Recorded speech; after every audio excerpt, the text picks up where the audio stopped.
O término da Revolução Constitucionalista marcou o início de um período de democratização do Brasil. Tá vendo aí que interessante? Você viu que interessante que eu acabei de ler para vocês agora? Anotaram aí? Haha, olha lá.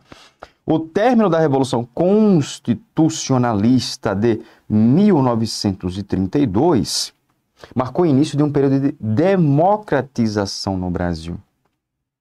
Impôs isso a Vargas. Vargas não tinha outra solução. Em 3 de maio de 1933 foram realizadas eleições para a Assembleia Nacional, com primeira vez no Brasil em eleições nacionais. Segura essa, papai. E temos mulher aqui na foto? Temos mulher aqui na foto? Oxente, com certeza absoluta.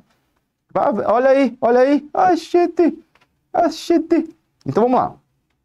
Só que quando a gente fala de mulheres votando, mas só na era Vargas, mas você teve o Rio Grande do Norte se destaca nisso. Por exemplo, deixa eu puxar aqui. Temos muita coisa para falar. O voto feminino, por exemplo, o voto feminino, você já pode falar em 1928 no Brasil. Feminino. O voto feminino já havia ocorrido. Já havia. Meu H é bem horrível, viu? São todas as letras, professor, que ficam horríveis aí, viu?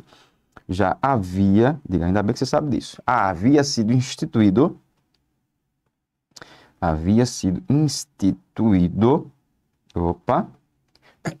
no Rio Grande do Norte. Ei, garganta, no Rio Grande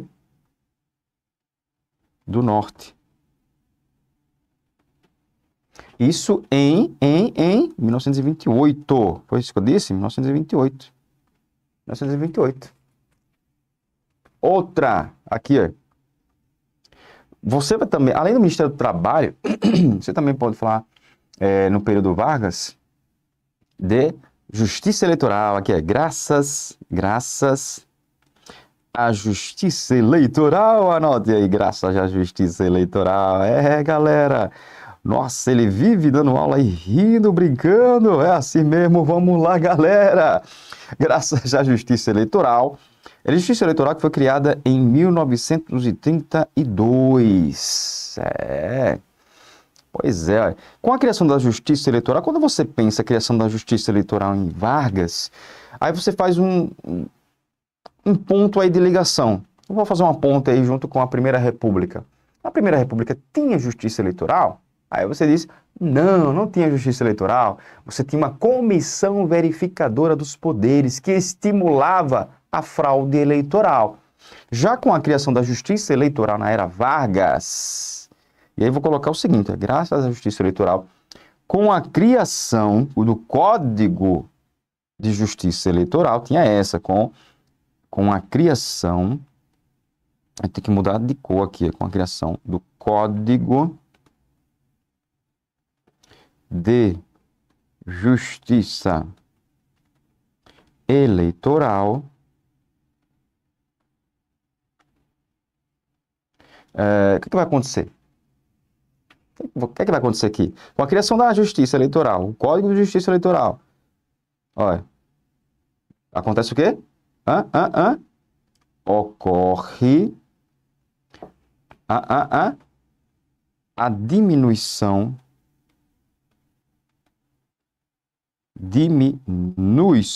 coloquei a diminuição de fraudes eleitorais. Deixa de ser rotina, né? De fraudes eleitorais. Olha que interessante. Isso aqui muito importante, mas muito importante. Então, novamente, ó, o voto feminino já havia sido instituído no Rio Grande do Norte em 28. Em âmbito federal vem com Vargas. Aí vem, graças à Justiça Eleitoral, criada em 32, com a criação do Código de Justiça Eleitoral, ocorre a diminuição de fraudes eleitorais. Deixa de ser rotina no Brasil.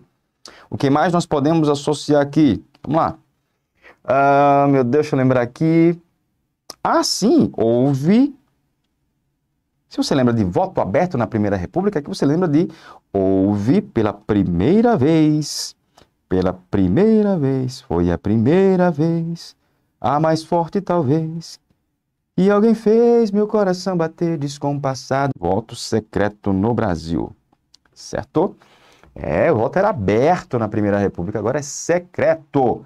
Olha, Vargas, muito bem. Só que ele tem uma crítica à Constituição. Observação mudando de cor. Observação. Vargas, qual era a sua crítica, meu caro? Qual era a sua crítica à Constituição que nascia, né? Ele falava que tinha um caráter inflacionário. Olha, essa Constituição tem um caráter inflacionário. É cara. Se eu for fazer tudo o que tem nessa Constituição, o Estado vai ficar endividado. Por exemplo, o Estado deveria socorrer família, se tivesse um número X, né, de filhos, né, era liberal demais. Vargas dizia, aqui, Vargas dizia que a Constituição, você vê que o tom autoritário do cara, né, que a Constituição Federal de 1934, esse 4 aqui, meu filho, parabéns, viu? Parabéns. De 1934, era liberal demais. Era liberal demais. É brincadeira, bicho. Muitos direitos. Então, ele não permitia, por exemplo, ele dizia o seguinte, é liberal demais. O Estado tem que se responsabilizar por famílias que tenham muita gente. O Estado ele precisa investir ainda mais em coisas fúteis. Olha a conversa do cara. Ele dizia que era liberal demais, ele não permite o combate efetivo à subversão. Se acontecer uma subversão, o que é que é chamar de subversão? Então é preciso frear um pouquinho, é preciso limitar um pouquinho essa Constituição. Ele ficou muito incomodado com a Constituição de 34. Certo? Não foi bondade dele, não. Esse que constitucional aí, 34, não. Olha aqui, ó. Constituição de 1934. O que é que nós temos aqui? Vamos puxar. O que é que nós temos aqui? Eu já tenho esse quadro aí, tá fácil, professor, tá fácil, vamos lá. Promulgada em 16 de julho. Promulgada. Lembrando das constituições, nós tivemos a Constituição de 1824, que foi outorgada, foi imposta. Deixa eu aumentar aqui, peraí. Pronto. Constituição de 1824, no Império, é a única aqui do Império, foi outorgada, foi imposta. Aí você já começa na República, 1891, promulgada. Essa daí, que é a segunda da República, 34, que foi promulgada. Você tem a segunda da Era Vargas, que é de 37, que nós vamos falar, dando início ali ao Estado Novo. Essa daí foi outorgada, foi imposta. Então, as duas na história do Brasil que foram impostas, a de 24 e a de 1937.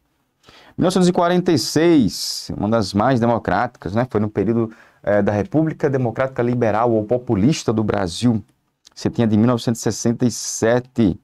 Foi durante a ditadura civil-militar no Brasil, mas não foi imposta, não. Foi promulgada, entrou para a história como promulgada.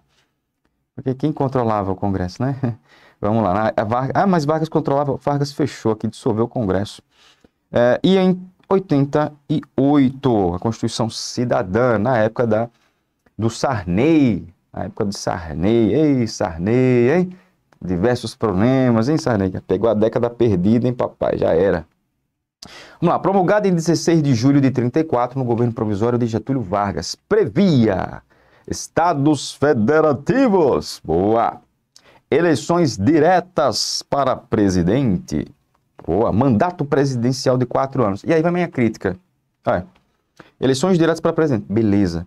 Mandato presidencial de 4 anos. Beleza.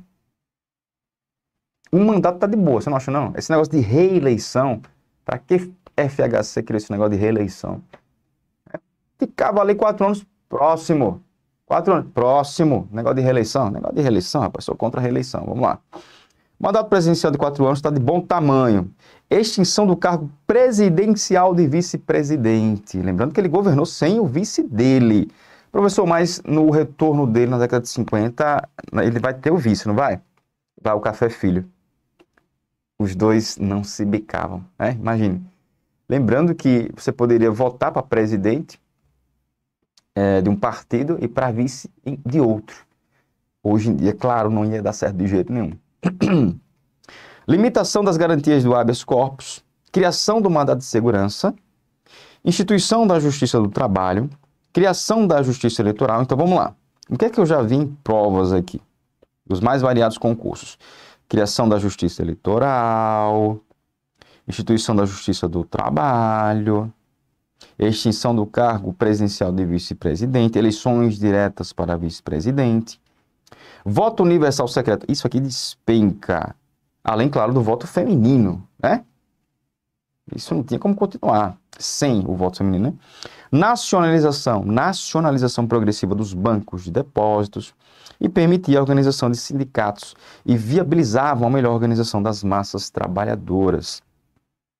Foi a que menos durou. Observação. Foi a que menos durou. Foi a que menos durou. Epa, peraí que eu tô escrevendo aqui um pouco sem apoio. Peraí, pronto, agora sim. Que novidade, isso aí é novidade para mim, professor. Observação. Foi a Constituição, foi a que menos durou. Foi a Constituição que menos durou. Foi a que menos... O S aqui. Ih, S. Pô, me ajude, S. S, me ajude. Ok. Foi aqui. Você poderia votar para presidente de um partido e para vice de outro. Hoje em dia, claro, não ia dar certo de jeito nenhum. Limitação das garantias do habeas corpus, criação do mandado de segurança, instituição da Justiça do Trabalho, criação da Justiça Eleitoral. Então vamos lá. O que é que eu já vi em provas aqui? Dos mais variados concursos. Criação da Justiça Eleitoral, instituição da Justiça do Trabalho, extinção do cargo presidencial de vice-presidente, eleições diretas para vice-presidente, voto universal secreto. Isso aqui despenca. Além, claro, do voto feminino, né? Isso não tinha como continuar sem o voto feminino, né? Nacionalização progressiva dos bancos de depósitos e permitia a organização de sindicatos e viabilizavam a melhor organização das massas trabalhadoras. Foi a que menos durou. Observação. Foi a que menos durou. Foi a que menos durou. Epa, peraí que eu tô escrevendo aqui um pouco sem apoio. Peraí, pronto, agora sim. Que novidade, isso aí é novidade para mim, professor. Observação. Foi a Constituição, foi a que menos durou. Foi a Constituição que menos durou. Foi a que menos... O S aqui. Ih, S. Pô, me ajude, S. S, me ajude. Ok. Foi a que menos durou. 2 pontos. 3 anos. 3 anos. Só durou 3 anos. Só durou 3 anos. Foi a que menos durou. Só durou 3 anos. Anota aí. Constituição de 1934 durou 3 anos. 3 anos. A partir dessa Constituição, nós vamos ter aqui a inclusão, por exemplo. Ele incluía, trazia para sua órbita, ali para orbitar, né, o planeta Vargas. Você tinha ali inclusão de militares, e precisava de apoio de militares, e teve muito apoio dos militares. Ele trazia para si a classe média urbana. Ele estava com os tenentes ali, né? Classe média urbana. Foi interessante para ele. Operários. Então o cara sabia lidar com isso, né? Operários e industriais. Porque não tinha uma política voltada para a industrialização no Brasil, né? Então ele trazia para si, para orbitar o planeta Vargas, os militares, classe média urbana, operários e industriais. Então, aqueles 2 apelidos que a gente sempre destaca quando a gente lembra de Vargas, pai dos pobres e mãe dos ricos. Ele sabia bem lidar com isso, Inclusive, quando ele utilizava o rádio, a imprensa, ele motivava ainda mais esse apelido, principalmente com relação ao pai dos pobres. Ainda podemos incluir o quê? Deixa eu mudar aqui. Aqui foi um pouco um quê das constituições do Brasil. Eu gosto de ler muito a Constituição. Aqui, as classes que orbitavam Vargas, ele atraiu para si. Vamos mudar aqui a cor. Pronto! Além desses pontos que eu coloquei, citei para vocês aqui. O que eu também encontrei em algumas questões dos mais variados concursos. 1. Proibição do trabalho infantil. Proibição do trabalho infantil. Coloca aqui. Do trabalho infantil. Ainda podemos incluir jornada de 8 horas. Jornada de 8 horas. Muito importante, né? Em muitos casos, você tem a hora de entrar no trabalho e sair. 3. A exigência lá da greve geral de 1917. Lembra que a gente estudou isso? Pois é. Jornada de 8 horas. Podia diminuir para 6, né? Não, podia diminuir para 6. Seria bem interessante, mas vai ser bem difícil isso aqui acontecer.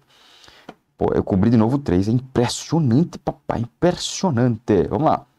3. O que é que eu vou colocar aqui? Repouso semanal. Obrigatório aqui, ó. Repouso semanal. Devíamos ter 2. Diminuir para 6 horas e 2 repousos durante a semana. Pensa aí. Perfeito, é. E aumento de salário. Repouso semanal obrigatório. Obrigatório. É o sonho de todo mundo, hein? Férias remuneradas. Férias remuneradas. Férias remuneradas. Também tem outra que foi estipulada aqui, eu posso colocar aqui. Assistência aos trabalhadores, assistência remunerada, assistência remunerada a trabalhadoras, essa aqui, ó, sabiam dessa? A trabalhadoras grávidas. Papai, anota aí, ó. Grávidas. Assistência remunerada a trabalhadoras grávidas. Anota. Eita, quanta coisa. Eu acho que eu vou ler essa Constituição. Vou ler essa Constituição aí. Claro que é limitada. Tem muitas limitações, porque está dentro de um contexto totalmente diferente daquele que nós estamos vivendo. Ok? Vamos lá. Vamos passar, vamos seguir a Vargas.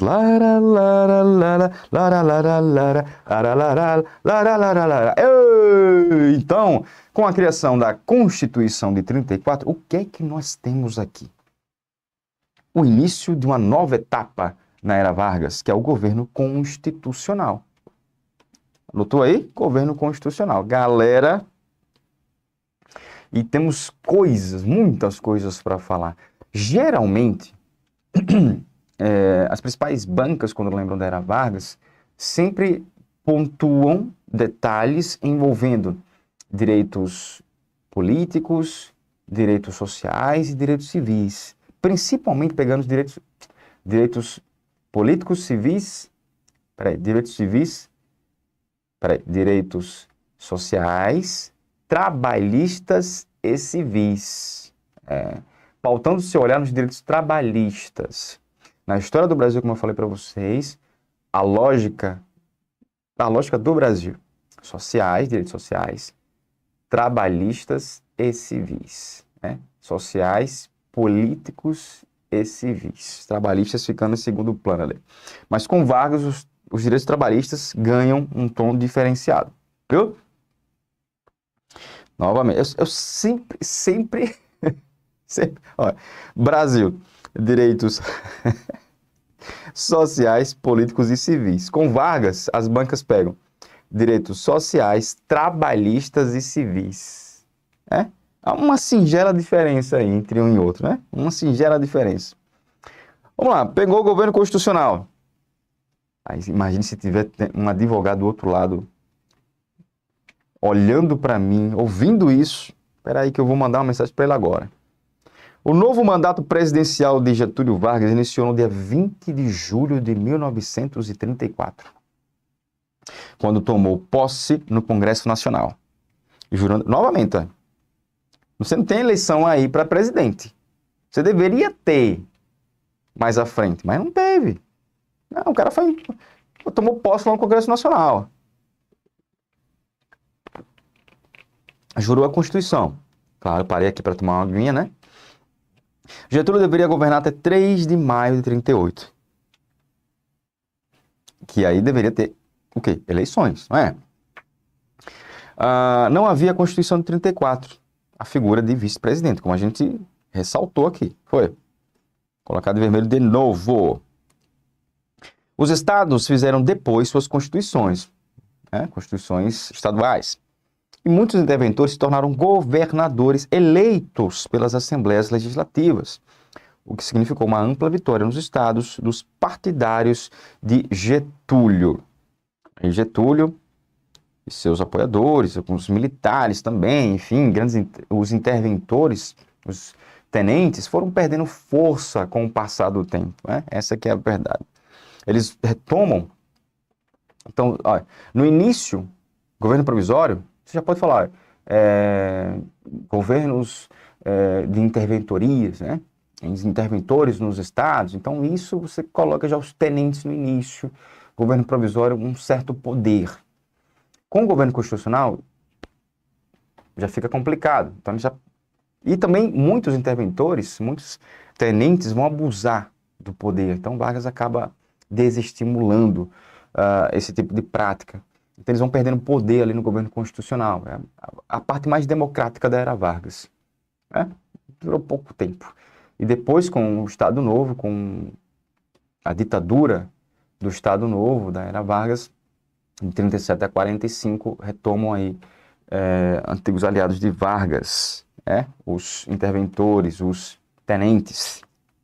Vamos lá, o que é que nós podemos colocar aqui de governo constitucional?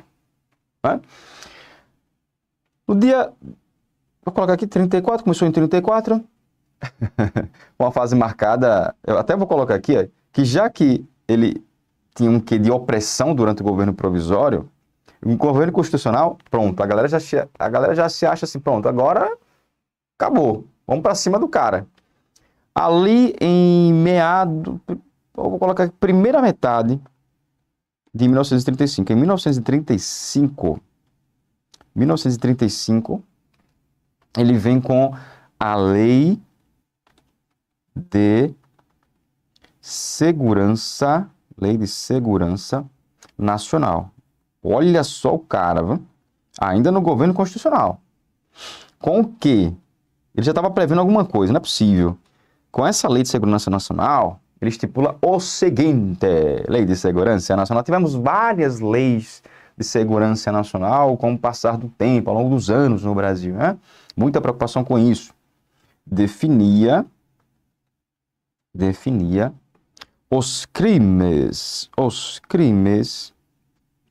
dá para ler, definia os crimes contra a ordem política e nacional, contra a ordem, eu disse nacional, não foi?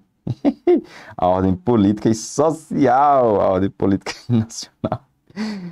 E social, olha a Lei de Segurança Nacional, tivemos várias, gente, tivemos várias. Então, tudo aquilo que ele considerar subversivo ali, ó, vocês cuidado que eu tô de olho com essa Lei de Segurança Nacional.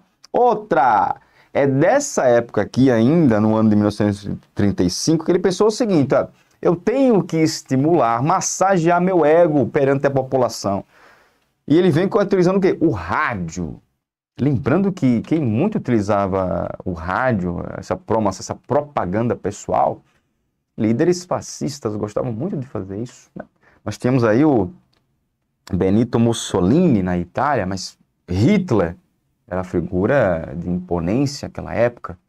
Diziam até que Vargas era um fã, um pouquinho ali, de pontos envolvendo Hitler, de pontos envolvendo Benito Mussolini, o fascismo em si, né? Então, em 35, colocar aqui 1, colocar aqui agora o 2, colocar aqui de outra cor agora, tá aqui, pronto. Criação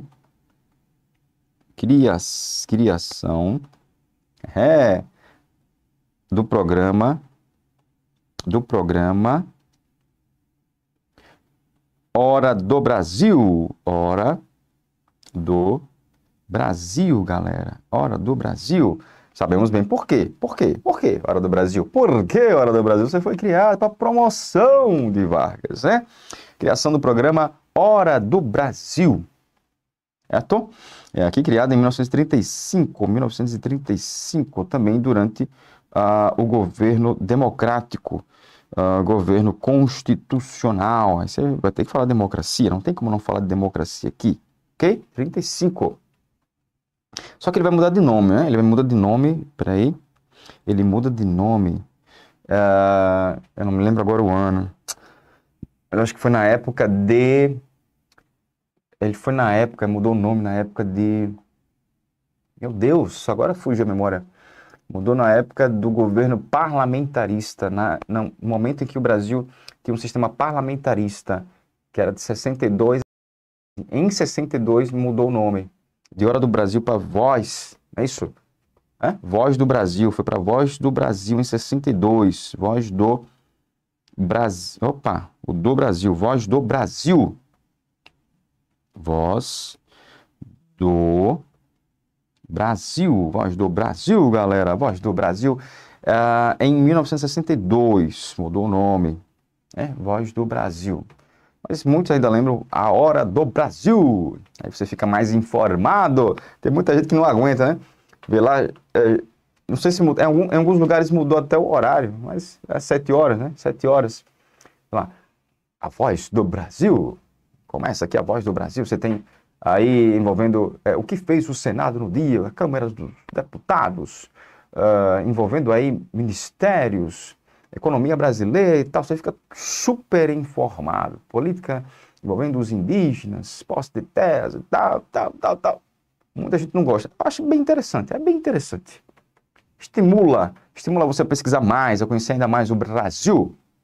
Vamos lá. Então, se você tem a criação da Lei de Segurança Nacional, foram várias na história do Brasil, várias. Criação do programa Hora do Brasil, isso já foi cobrado, Ele foi muito utilizado, esse programa, ainda mais durante o Estado Novo. Imagine você, a gente está falando de pandemia, não é? Pandemia. Ficar em casa, quem puder ficar em casa, mas quem tiver que sair trabalhar, vai sair trabalhar, para trabalhar. Vai sair para trabalhar de qualquer jeito. Eu mesmo tive que sair para trabalhar, muitos, né? Mas nessa época aqui, nós tivemos uma pandemia. O problema é que muitos tiveram que ficar em casa e ouviam as aulas pelo rádio. Na época de Vargas, né? Em muitos lugares aconteceu a mesma coisa, né? Para não se contaminar e tal, ficava em casa, ouvia pelo rádio. Você vê, meu Deus, aí, imagine, você ouvia a novela pelo rádio, né? Minha avó era dessa época, minha avó disse que ouvia muita novela pelo rádio. Ela disse que era bem melhor do que a televisão, não sei não. Vamos pro 3, pro 3 aqui. Cadê? Pronto, essa aqui. E nessa época aqui, para fechar o nosso bloco, nós vamos ter o crescimento da radicalização. Radicalização. Aumento da radicalização político-ideológica. Deixa eu colocar aqui embaixo. Opa! Ih, meu Deus do céu! Ideológico, político ideológico. Inflação político ideológico, tá? Político ideológico é melhor, né? Pronto. Por exemplo, com a criação de dois movimentos, que é a Ação Integralista. Anota aí. A Ação Integralista Brasileira, comandada por Plínio Salgado, que é a AIB, ela foi fundada, meu Deus, em 32, pronto, cadê? Fundada em 1932 e extinta em 1937, aos pés ali da Era Vargas. E a última, você tem a AIB, essa aqui de tendência fascista, nós vamos falar um pouquinho mais à frente, né? Tendência fascista, essa daqui, a AIB. E a outra, então vamos ter uma tabelinha falando sobre ela, né? E a outra é a ANL. ANL, que é a Aliança Nacional Libertadora, criada em 34 e extinta em 1937. Se não estiver enganado, 37. Se uma é de tendência fascista, a outra é de tendência comunista, que tinha como o líder Herculino Cascudo, mas muitos atrelavam a ANL a Luiz Carlos Prestes. Viu, galera? No próximo bloco vamos ver um pouquinho mais desses dois movimentos, a Ação Integralista Brasileira, de tendência fascista, liderada por Plínio Salgado, e a outra, a ANL, Aliança Nacional Libertadora, liderada ali por Herculino Cascudo, mas que tinha como presidente de honra o Luiz Carlos Prestes, de tendência comunista, ok? Me aguarde aí que nós vamos voltar para mais um bloco sobre Era Vargas. Tem muita coisa ainda para a gente falar, o início, inclusive, do Estado Novo, muita coisa para falar do Estado Novo, e terminando com as nossas questões, como sempre, ok? Me aguarde aí que eu volto já.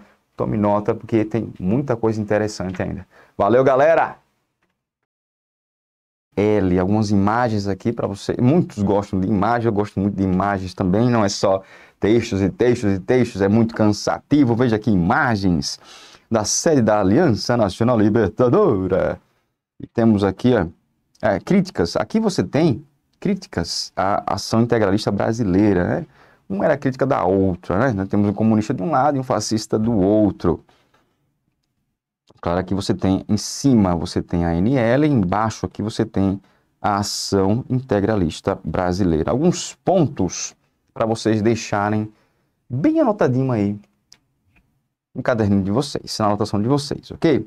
Aliança Nacional Libertadora, ANL, tem lá, Luiz Carlos Prestes. Você falou de Herculino Cascudo, não é? Era o líder de fato ali, comandando, mas o mais respeitado era o Luiz Carlos Prestes, né? O grande líder comunista da história do Brasil. Forte influência do comunismo, você vai lembrar muito de detalhes envolvendo a extinta União Soviética. Ampliação das liberdades individuais, um tapa na cara de Vargas, hein? Não pagamento da dívida externa, simplesmente a moratória. Nacionalização de empresas estrangeiras, até hoje você tem a defesa desse ponto aí. Reforma agrária e o governo de ampla participação. Cada vez mais o povo deve ser ouvido, viu, Vargas? E também tem outros aí que precisavam ouvir isso aqui também. Ação Integralista Brasileira, Plínio Salgado, que inclusive participou da Semana de 22. Extrema-direita, limite para as liberdades, aumento da força do Estado, um Estado totalitário, combate ao comunismo, pronto, tá vendo, né? Essa partezinha aqui, dá para você entender isso aqui por parte da ANL. Abaixo aos traidores da pátria, né? Vítimas do integralismo, não sei se vocês conseguem ler. Essa expressão aqui, pão, terra e liberdade, vai lembrar muito do lema estimulado ali pela Revolução de 1917, a Revolução na Rússia, em 1917, em outubro de 1917, paz, terra e pão. É um texto escrito por Lenin. Muito isso. Viu? Combate ao liberalismo econômico, camisas verdes, Anauê, Sigma. Camisas verdes lembram muito pontos fascistas na Europa. Aqui o Sigma, aqui lembrando essas imagens aqui, o integralismo brasileiro. Né? Então, anote aí, esses movimentos fizeram parte aí da Era Vargas, principalmente a ANL. A ANL foi usada como ponto primordial para Vargas se manter no poder. De que forma? De que forma? Vamos lá? Vamos lá? A partir disso aqui. Intentona, você já coloca isso aqui, ó. É um termo pejorativo. A intenção dos comunistas tomarem o poder no Brasil. Colocaram esse apelido aí, esse tom pejorativo, à revolução liderada pelos comunistas aqui no Brasil, em 35. Intentona comunista, também conhecida como Revolta Vermelha de 35. Olha só, Revolta Vermelha de 35. Só lembrando que antes da Primeira Guerra Mundial, o início da Primeira Guerra Mundial, que foi em 39, né? Você já tinha um quê de receio na Europa, que vinha lá dos anos 20, um receio da União Soviética, um receio comunista. A Europa tinha muito medo que os comunistas tomassem o poder. Então, olha, saindo um pouquinho da história do Brasil, entrando para a história geral. Havia muito receio de que os comunistas tomassem o poder no mundo. Então, deixaram rolar ali o nazifascismo, deixaram crescer e viram que era muito, mas muito transtorno. Muito mais do que eles imaginavam. Permitir o fascismo crescer, permitir o nazismo e o fascismo crescerem lá pela Europa e se espalhar pelo mundo, né? Se espalharam pelo mundo. E aí, o que aconteceu? Na Segunda Guerra Mundial, você tem as chamadas democracias aliadas a um conjunto de nações comunistas, a União das Repúblicas Socialistas Soviéticas. Pois é. Vamos lá, vamos voltar. Revolta Comunista de 35 ou Levante Comunista, ou simplesmente como as bancas gostam, as principais bancas, Intentona Comunista. Foi uma tentativa de golpe contra o governo de Getúlio Vargas. Realizado ali. Professor, eu preciso gravar as datas? Não. O mês? Não. Certo, aqui, ó. Geralmente as bancas colocam um texto lá e já traz ali, ó. Isso aí para você. Você só vai se posicionar quanto a qual foi o contexto histórico, o que fazia parte desse contexto histórico para que isso aqui ocorresse, né? Por militares, olha, Intentona Comunista, militares lideraram essa intentona aqui, em nome da Aliança Nacional Libertadora, com o apoio do Partido Comunista do Brasil e da Internacional Comunista. O levante ocorreu em Natal, Recife e no Rio de Janeiro. Natal, Recife e Rio de Janeiro, que era a capital do Brasil à época. Só que tem um probleminha aqui, só que tem uma coisa bem interessante para vocês anotarem. Uma coisa bem interessante sobre a Intentona Comunista. Então fale aí, porque eu estou interessado, estou interessada. Quando você fala de Intentona Comunista, por exemplo, em Natal, liderada por militares, isso aí tem que ficar na cabeça de vocês. Em Natal, observação, coloca aqui. Em Natal, que é Rio Grande do Norte, em Natal, houve o quê? Chegou a ser instalado, vocês sabiam dessa? Chegou a ser instalado um governo revolucionário,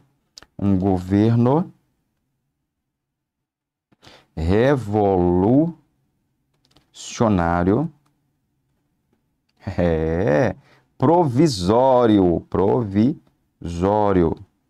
Um governo revolucionário provisório. Deixa eu colocar aqui ainda mais, Vocês sabiam dessa? Agora, você não sabia não? Sabia não? Agora você tá sabendo. Governo, não tem um meme que é assim? Você não sabia? Não sabia? Agora você tá sabendo. Provisório. O primeiro e único governo comunista no Brasil. O primeiro e único. Durou pouquíssimo tempo, claro, né? O primeiro e único governo comunista instalado no Brasil, né? Comunista no Brasil.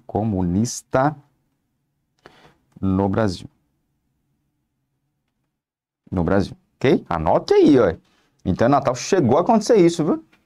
E o que mais podemos falar sobre a Intentona Comunista, professor? Vamos lá. Outro ponto. Isso aqui é só uma observação bem interessante, hein? Conspiração de natureza. Se eu estou envolvendo militares, então é interessante a gente colocar assim, ó, conspiração para tirar Vargas do poder. Conspiração de natureza. Opa, coceira aqui no nariz. Natureza político-militar. Anote aí, político-militar. Político-militar. Ponto aqui, ó.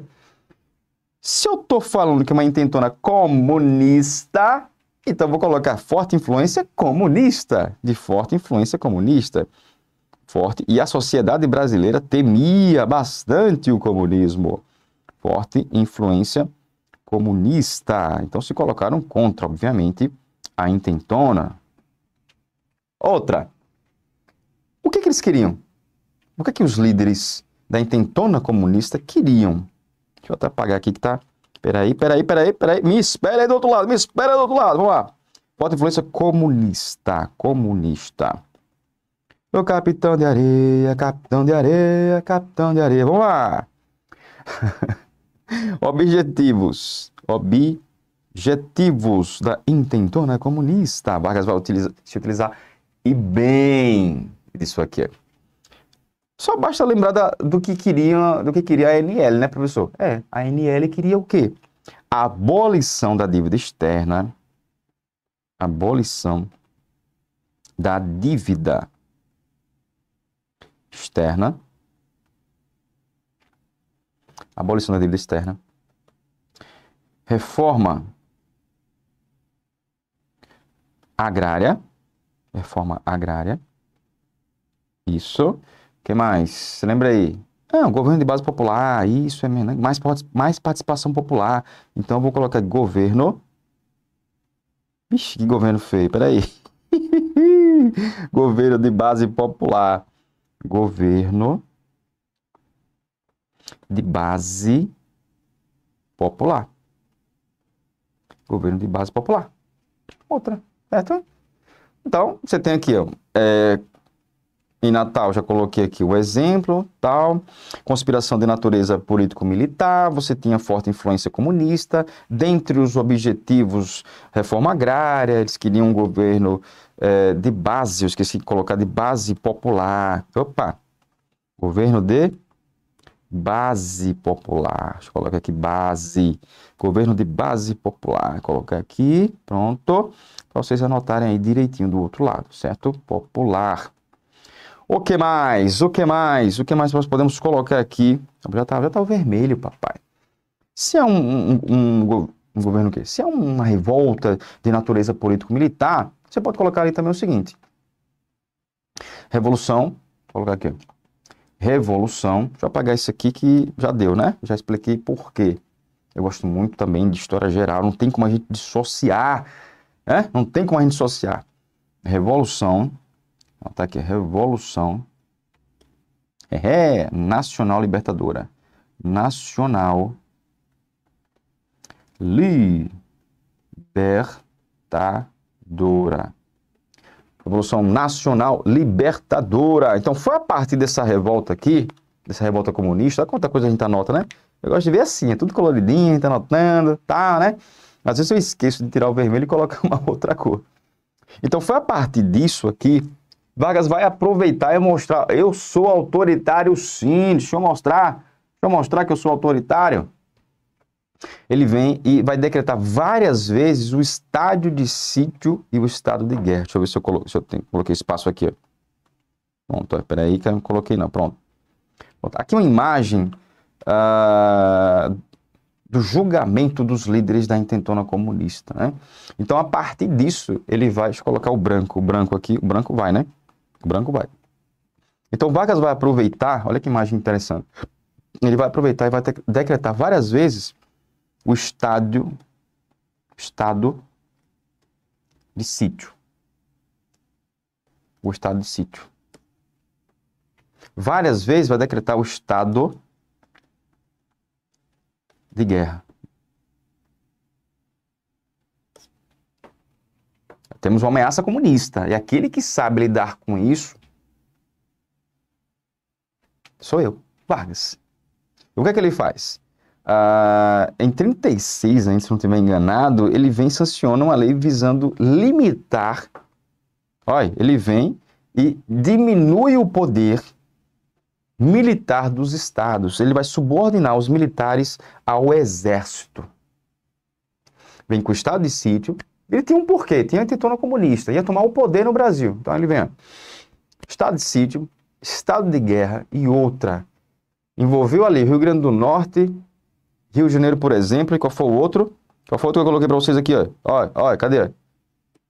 Rio de Janeiro, que era a capital. Natal, Recife, Rio de Janeiro. Ele veio e diz assim, ó, os estados devem perder esse poderio militar, vou pegar os militares, estarão subordinados ao exército. Olha a intervenção federal aí.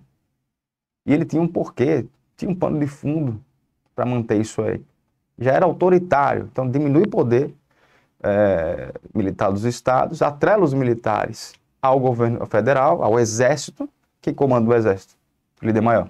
Presidente. Acabou. Esperto ou não? Espertíssimo. E ele implanta um Tribunal de Segurança Nacional para julgar os revolucionários da intentona, que é esse que nós estamos vendo aqui. Um Tribunal de Segurança Nacional para julgar os revolucionários da intentona. Muito, mas muito inteligente, certo? Vamos passar aqui, vamos passar. Então ele se aproveita disso. Aconteceu a lei final de 35. Deixa eu voltar aqui, ó. Olha. Aconteceu a lei final de... Deixa eu voltar aqui com a cor vermelha. A final de 1935. Ele vai utilizar isso no final de 37, quando ele vai instalar o Estado Novo. Olha, lembra-se da ameaça comunista? Pois é. Aconteceu lá em 35, não é? Tá para acontecer agora. Isso aí aos pés da instalação do Estado Novo. Muito esperto, hein? E se eu lidei bem com a intentona comunista, então me mantenho aqui, vou me manter aqui para evitar essa outra ameaça comunista no Brasil. Olha só a onda, o papai. Ah, e aqui não tem como não lembrar, né, gente? O caso de Olga Benário. Não sei se vocês já estão cientes desse caso. Olga Benário, que era esposa de Luiz Carlos Prestes, né? Você lembra da história de Olga Benário? Lembra da história? Pois é. O Senado votará processo, cadê? Olga Benário, ela está aqui, já sendo levada aqui para interrogatório. Olga Benário, ela foi presa também, junto com Luiz Carlos Prestes, e aqui vai ser expulsa, deixa eu ver se você consegue ver aqui, ó, onde eu estou riscando aqui, ó, vai ser expulsa a mulher de Prestes. Ela foi expulsa do Brasil, estava grávida, né? Ela foi enviada para a Aleção, depois entregue à avó, Dona Leocádia. Olga é executada em 23 de abril de 42, ainda em meio à Segunda Guerra Mundial, com 34 anos de idade, na Câmara de Gás, com mais de 199 prisioneiras no campo de extermínio de Bernburg. É uma história bem chocante, né? Bem chocante mesmo. Olga Benário. Deixa eu ver se eu coloquei alguma foto aqui. Não coloquei. Certo? Então, ela tem um ponto. Eu já vi 2 vezes algo do tipo ser cobrado em concursos públicos. Só uma observação aqui da Era Vargas. Em novembro de 36 é criada a Carteira de Crédito Agrícola e Industrial do Banco do Brasil. Eu vou explicar por que eu estou colocando isso aqui. A qual, pela lei número 454, de 9 de julho de 37, passou a captar recursos no mercado de capitais e nos fundos de pensões para financiamento da agricultura e da pecuária. Por quê? Vários concurseiros e concurseiras vieram com uma questão bem parecida, né? Ou até mesmo a mesma, falando que Vargas, o tom discursivo de Vargas se pautava mais em atrair trabalhadores urbanos do que do campo. E é exatamente isso, sim. Mas ele tinha pontos que favoreciam a agricultura, o homem do campo, chamado homem do campo, enfim, tinha. Mas não de maneira efetiva, se você for comparar com o que acontecia com os operários, com a parte urbana do Brasil, né? Só que esse ponto aqui é bem interessante, que pode chamar a atenção de algumas bancas. Se ele tinha iniciativa para auxílios para o chamado homem do campo, para o meio rural, tinha sim. Mas se você for comparar com o Vargas e o setor urbano, era bem diferente, bem mais amplo, ok? Depois eu posso apresentar essa questão aí para quem quiser, ok? Vamos lá? Seguindo para o final do nosso... Estamos nos encaminhando para o final do nosso bloco. Estado Novo. Já começo aqui a falar de Estado Novo. Já vou me encaminhando para o final da Era Vargas. Estado Novo. Em 30 de setembro de 37, enquanto eram aguardadas as eleições presidenciais marcadas para janeiro... Olha só. Chegando ao final de 37, eleições marcadas para janeiro de 38, o cara já estava para sair. A ser disputadas por José Américo de Almeida, Armando de Sales Oliveira, ambos apoiadores da Revolução de 30, e por Plínio Salgado. Plínio Salgado que ele corria por fora, né? O fascista que corria por fora. E os outros dois ali, apoiadores de Vargas. Se eles eram apoiadores da Revolução de 30. Antes disso, foi denunciada pelo governo de Vargas a existência de um suposto plano comunista para a tomada do poder. E que plano foi esse? Que plano foi esse? Que plano foi esse, galera? Plano Cohen. Plano Cohen.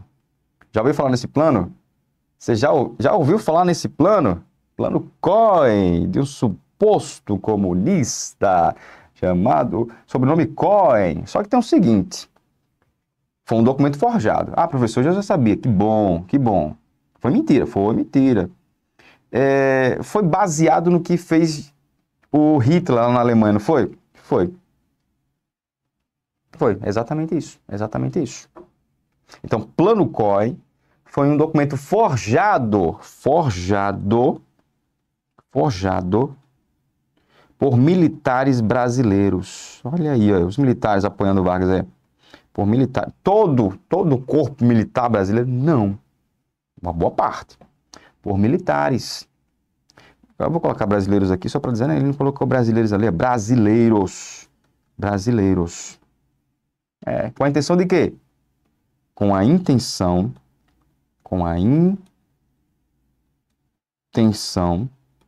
de implantar a ditadura. Intenção de implantar a ditadura. A ditadura. Com a intenção de implantar a ditadura. Por ínfimo que seja o presente, o trabalho de cada brasileiro em bem da coletividade apressará o renovamento do futuro.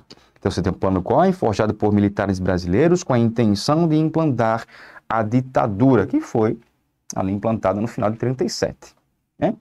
Foi uma das maiores falsificações da história brasileira. Há muitas que eu posso citar aqui para vocês, como aconteceu com o Arthur Bernardes, como aconteceu com a Carta Brandt, depois nós vamos citar isso quando a gente sair da Era Vargas e entrar no período democrático brasileiro de 46 a 64, certo? E foi atribuído isso aqui a uma atividade da Internacional Comunista, que é aqui, ó, a Cominter. Eu vou citar para vocês aqui depois, certo? Então, tudo associado a um plano comunista exponencial, né, que pretendia derrubar o governo por meio de greves. Você vai ter muitas greves, inclusive, durante a Era Vargas, por meio de greves, incêndios de prédios. Então, vamos lá, associar aqui ao Plano Cohen associado a greves. Vamos tomar o poder de Vargas através de greves, incêndios de prédios públicos, né? Incêndios de prédios públicos,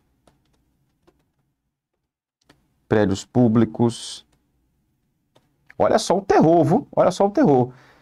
E manifestações populares.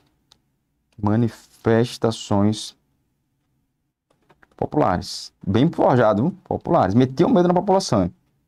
Assassinato de deputados, senadores, enfim. Foi descoberto por quem? Por quem? Você falou aqui do governo. Liderado pelas Forças Armadas. As Forças Armadas. Certo, gente? Então, o COEN aqui jamais existiu. Jamais. E até vou falar aqui, vou colocar aqui. As instruções do Cominter para a ação de seus agentes contra o Brasil. O tenebroso plano foi apreendido pelo Estado-Maior do Exército, as Forças Armadas. Só que tem o seguinte, por que COEN? Ninguém nunca pensou nisso. Por que o plano COEN? Ele é associado, vou colocar aqui, ó, o COEN é associado a um líder comunista chamado, Bela Kun, que foi lá uma espécie de presidente, né, da Hungria, ali em 1919, por aí. Então, chamava muita atenção esse líder comunista. Aí, tinha que associar uma história viável para as pessoas associarem, né, de forma bem mais lógica, bem mais simples. Então, inicialmente, o documento foi assinado por Bela Kun. Opa, o que foi isso aqui? O que foi isso aqui? Associado aí a Bela Kun. Mudou tudo aqui, viu?